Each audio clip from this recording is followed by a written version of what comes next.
Good afternoon, everyone. So I'm really excited to be here. Thank you for giving me your attention. And while this summit has so far been about all the exciting new developments in image processing, machine learning, large language models, I've seen a lot of these talks.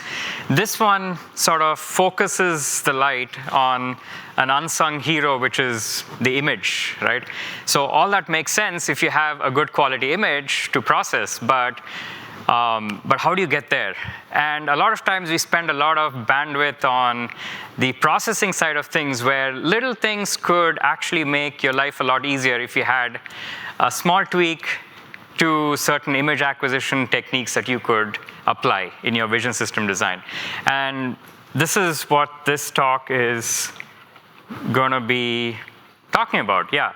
So, we all know that there's an exponential increase in the correction or the effort that you need to put once you get an image that's already been captured. So if you could make that correction up front before the image is actually captured, you would be saving a significant amount of time. That's actually shown. There's a lot of research done there. It's like trying to enhance a poorly shot image in Photoshop. You'll have to spend a lot of time doing that.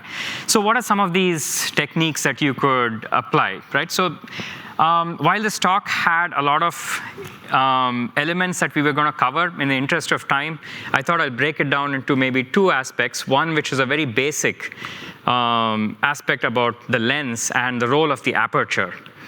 And of course, a more futuristic and exciting concept, which is in the field of multispectral imaging. You might have heard about that a bit as well. So we're going to cover those two topics and see how we could use some of the techniques here to actually maybe apply them in your vision system design. So let's dive into the aperture, right? So now, when we talk about the aperture, there's the lens, right? The lens is really the first line of defense in any image acquisition system. And the lens is, when you think about lens, there are really two levers that you focus on. That one is the focus, the other one is the aperture, right? So we all know what the focus does. It gives you a clear image.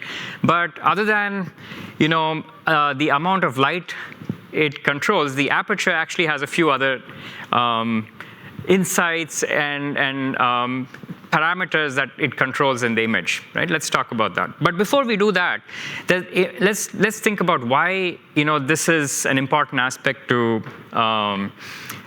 what's the context in which we are talking about.